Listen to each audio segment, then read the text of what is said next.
ஆண்டவராகிய இயேசு கிறிஸ்துவின் நாமத்தினாலே விடியலை தேடி நிகழ்ச்சிக்கு உங்களை வரவேற்கிறோம். 5 சாராம்சங்களை கொண்ட சுவிசேஷத்திலே தேவன் மனிதனானார் மரிப்பதற்காகவே அப்படிங்கிற இந்த தலைப்பில் நம்ம கற்றுக்கொண்டிருக்கிறோம். மனிதனானார் மரிப்பதற்காகவே. ஏன் மரித்தார் என்று கேட்கும் பொழுது நாம் அவருக்காக வாழ்வதற்காக அவர் மரித்தார் என்கிறத 2 கொரிந்தியர் 5வது அதிகாரம் 15வது வசனத்தின் அடிப்படையில் நம்ம தியானித்து கொண்டிருக்கிறோம்.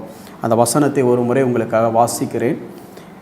பிழைத்திருக்கிறவர்கள் இனி தங்களுக்கென்று பிழைத்திராமல் தங்களுக்காக மரித்து எழுந்தவருக்கென்று பிழைத்திருக்கும்படி அவர் எல்லாருக்காகவும் மரித்தார் என்று நிதானிக்கிறோம்.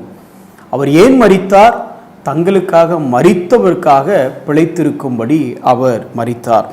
இதை பவுல் சொல்லும் பொழுது இதே காரியத்தை ரோமர் 14வது அதிகாரத்தில் 8வது வசனத்தில் இப்படி எழுதுகிறார் பவுல். நாம் பிழைத்தாலும் கர்த்தருக்கென்று பிழைத்திருக்கிறோம், நாம் மரித்தாலும் கர்த்தருக்கென்று மரிக்கிறோம். ஆகையால் பிழைத்தாலும் மரித்தாலும் நாம் கர்த்தர் உடையவர்களாக இருக்கிறோம் அப்படின்னு எழுதுகிறார். பிலிப்பியர் 1வது அதிகாரம் 20வது வசனத்திலிருந்து 23வது வசனத்தில் பார்க்கும் பொழுதும் நான் இருந்தாலும் இயேசுவுக்கு, நான் இறந்தா இயேசுவோட அப்படின்னு சொல்றாரு. இப்பேற்பட்ட ஒரு தாக்கம் அவருக்கு எப்படி ஏற்பட்டது அப்படின்னு சொல்லி பார்க்கும் பொழுது கிறிஸ்துவின் அன்பு அவரை எவ்வளவாய் நெருக்கி ஏவிற்று என்பதை குறித்து நாம் கற்றுக்கொண்டோம். இன்னைக்கு இந்த வசனத்திலிருந்து ஒரு காரியத்தை நம்ம பார்க்க போறோம். ரோமர் 14:8 சொல்லும் பொழுது அது அந்த வசனத்தினுடைய பின்பகுதியை மட்டும் வாசிக்கிறேன் பாருங்களேன். நாம் கர்த்தர் உடையவர்களாய் இருக்கிறோம். கர்த்தர் உடையவர், அதாவது இன்னும் ரொம்ப தெளிவா சொல்ல போனா நாம அவர் ஆளு, அல்லது இன்னும் தெளிவா சொல்லணும் அப்படின்னா நாம் அவருடைய ப்ராப்பர்ட்டி, அவரால் வாங்கப்பட்டவங்க. ஏன்னா கிரயத்துக்கு அவர் நம்மை மீட்டு இருக்கிறார், நாம் அவர் உடையவர் ஆயிட்டோம். அப்போ நம்ம எப்பேற்பட்ட கிரயம் செலுத்தப்பட்டிருக்கிறது என்பதை நாம் உணர்ந்திருந்தோமானால், அல்லது நாம் எப்படி மீட்டெடுக்கப்பட்டோம் என்பதை உணர்ந்தவர்களா இருந்தா அந்த எண்ணம் நம்ம மத்தியிலே நம்மளுடைய சிந்தனையில மேலோங்கியே இருக்கும். அதை இப்படி சொல்லலாம். ஒருவேளை நீங்க எதன் அடிப்படையிலே அல்லது எப்பேற்பட்ட ஒரு பொருளை கொடுத்து நம்மை வாங்கினார் அப்படிங்கிற காரியம் நமக்கு உண்மையிலே நம்ம இருதயத்தில் ஒரு பாதிப்பை ஏற்படுத்தி இருந்தால், அல்லது சரித்திரத்தில் நடந்த ஒரு சம்பவத்தை சொல்லிட்டு உங்களுக்கு சொல்றேன் பாருங்களேன். இதான் எவ்வளவு முறை கேட்டிருக்கோம் பிரதர், அவர் மரித்தாருங்கிறதா எங்களுக்கு தெரியுமே, தன்னுடைய சொந்த குமாரனையே கொடுத்ததான் எங்களை வாங்கியிருக்கிறாருங்கிறத எங்களுக்கு தெரியும். கரெக்ட். அதை கொஞ்சம் ஒரு டிராமாட்டிக் வேல உங்களுக்கு எக்ஸ்பிளைன் பண்ண ட்ரை பண்றேன். பிரின்சஸ் ஆலிஸ், அதாவது ஆலிஸ் என்கக்கூடிய ஒரு மகாராணி இருந்தாங்க. அந்த மகாராணிக்கு பிள்ளைகள், சின்ன சின்ன பிள்ளைகள் இருக்கும்போது ஒரு குறிப்பிட்ட ஒரு வியாதி, டிப்தீரியா அப்படிங்கிற ஒரு வியாதி வந்த நிமித்தமாக அவங்க பிள்ளைகளை இழந்து கொண்டிருந்த காலம் மரணத்தினால. அப்போ குறிப்பிட்ட அந்த ஒரு கை குழந்தை, அந்த கை குழந்தை இருக்கும் பொழுது அந்த கை குழந்தை, அந்த பேபி அப்படின்னு வச்சுக்கலாம், அதுக்கு அந்த டிப்தீரியாங்கிற வியாதி வந்துடுச்சு. ஏறக்குறைய மரண தருவாயில அந்த குழந்தை இருக்குது. இந்த குழந்தைக்கு வைத்தியம் செய்யக்கூடிய அந்த மருத்துவர் சொன்ன மிக முக்கியமான ஒரு ஆலோசனை என்ன அப்படின்னா, இந்த குழந்தையோட நீங்க நெருங்கி பழகக்கூடாது, அல்லது இந்த குழந்தையோட மூச்சு காற்று உங்கள் மீது படக்கூடிய அளவுக்கு அந்த நெருக்கம் மட்டும் வேணவே வேண்டாம், அப்படின்னா அந்த வியாதி உங்களுக்கும் வந்துடும் அப்படின்னு சொன்னார்.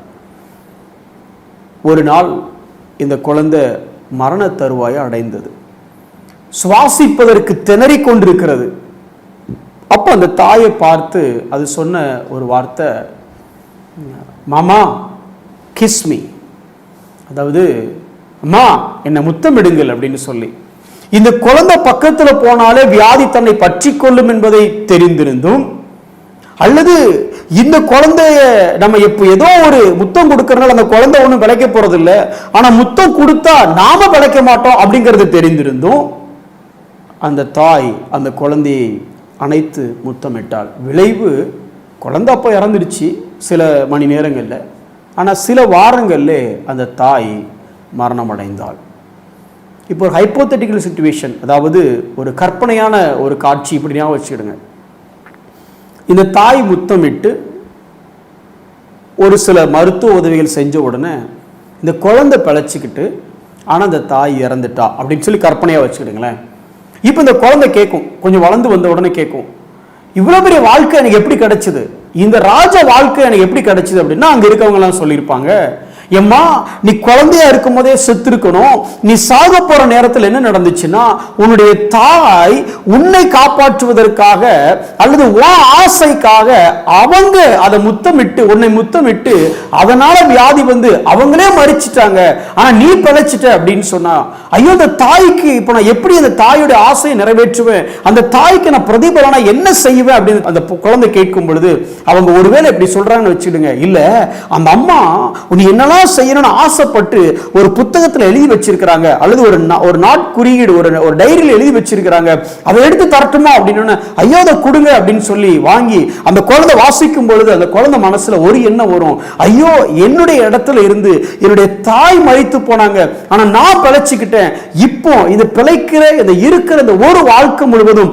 எனக்காக உயிரையே கொடுத்த என் தாய் என்ன சொல்லி இருக்கிறாளோ அதன்படியே நான் வாழுவேன் அப்படின்னு சொல்லி அந்த குழந்தை வாழணும். அது அப்படித்தான் வாழும். இதற்கும் நம்ம வாழ்க்கைக்கு என்ன சம்பந்தம்? கிறிஸ்து நாம் அவருக்காக பிழைத்திருக்கும்படி அவர் ஜீவனை விட்டார். அவர் ஒரு டைரி கொடுத்திருக்கிறார் நமக்கு, வேத வசனம். இந்த வசனத்துல நாம எப்படி அவர் நமக்கு இவ்வளவு செய்ததுனால நாம் அவருக்காக என்ன செய்யலாம், எப்படி கனி கொடுக்கிற ஒரு வாழ்க்கையை வாழலாங்கிறத குறித்து இந்த வசனத்துங்களை தெளிவா எழுதி கொடுத்திருக்கிறார். இன்னைக்கு அந்த குழந்தை எப்படி அந்த டைரியை படிச்சு அந்த அம்மாவுக்கு பிரியமா வாழ முயற்சித்ததோ அதே போல நாமளும் இந்த டைரியை படிச்சு இந்த வசனத்தை படித்து அவருக்கு பிரியமானவர்களாக வாழ முயற்சிக்கிறோமா, வாழ முற்படுகிறோமா? எனக்கு அருமையான சகோதரனே சகோதரி, அவர் நமக்காக மரித்தார், ஏனெனில் நாம் அவருக்காக வாழ்வதற்கு. பவுலுடைய வாழ்க்கையை பார்க்கிறோம். அவர் தனக்காக மரித்ததை உணர்ந்த அந்த பவுலுக்கு வாழ்க்கையை தனக்காக வாழவே மனசு இல்லை. அவர் வாழ்நாள் முழுவதும் அவருக்காக வாழ்கிறார். ஆண்டவருடைய சீஷனாகிய யாக்கோபு, முதல் இரத்த சாட்சியாக மரித்த சீஷனாகிய யாக்கோபு குறித்து ஒரு சரித்திர சம்பவத்தை உங்களோட ஷேர் பண்ண ஆசைப்படுகிறேன். அவர் ஒரு பொய் சாட்சியினாலே மரண தண்டனைக்கு உரியவராக ஆகிறார். ஒரு பொய் சாட்சி அவர் கொடுக்கப்படுகிறது.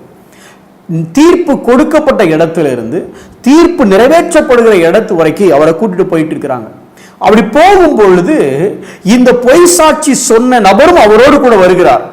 இந்த காலகட்டத்தில் இந்த யாக்கோபு ஆண்டவரை துதித்து பாடிக்கொண்டு, இன்னும் சொல்ல போனா மரணத்தை பற்றிய பயமே இல்லாம ஏதோ ப்ரமோஷன் கிடைக்கிற மாதிரி, ஏதோ ஒரு நித்திய சந்தோஷத்துக்குள்ள போகிற மாதிரி அவன் அதை குறித்து அப்படியே மகிழ்ச்சியோடு வந்து கொண்டிருக்கிறத இந்த குற்றப்படுத்தின அந்த மனிதன் பார்க்கும்போது யோசிக்கிறான், ஐயா என்ன காரணம் இவர் இப்படி சந்தோஷமா வருவதற்கு?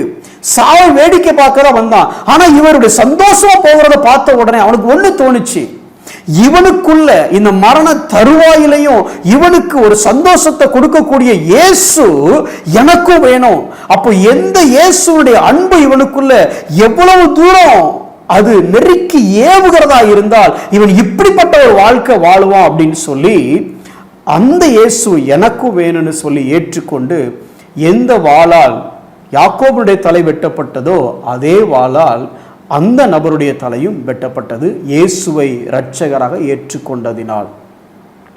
இதே கிறிஸ்து, இதே அன்பு, இதே இரத்தம், இதே சிலுவை தான் உங்களுக்கும் எனக்கும்.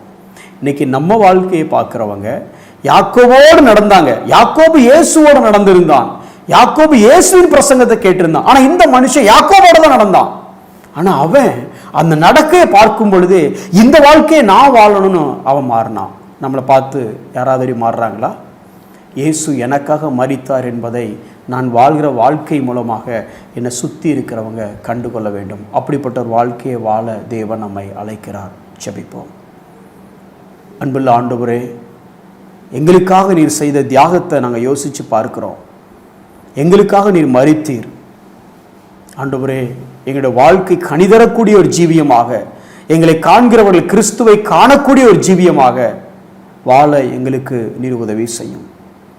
உம்மையை நம்பி இருக்கிறோம். இயேசுவின் நாமத்தில் பிதாவே, ஆமென்.